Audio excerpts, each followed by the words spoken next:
જે થયો છે શું કહેશો?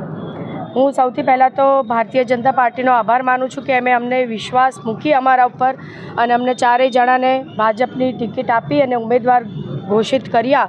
અને એ પછી હું મારા તમામ જે વોર્ડ નંબર 1ના મારા આ બધા જે અહીંયા છે સાથે એમનો સાથ આપવાનો એમને બધાને હું આભાર માનું છું.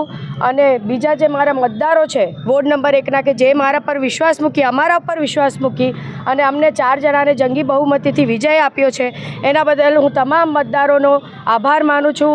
હાર્દિકભાઈ પટેલ એમનો આભાર માનું છું કે અમારા પર વિશ્વાસ રાખ્યો અને એમના વિશ્વાસને આગળ વધારવાની અમે પૂરેપૂરી કોશિશ કરશું. જય હિન્દ, જય ભારત.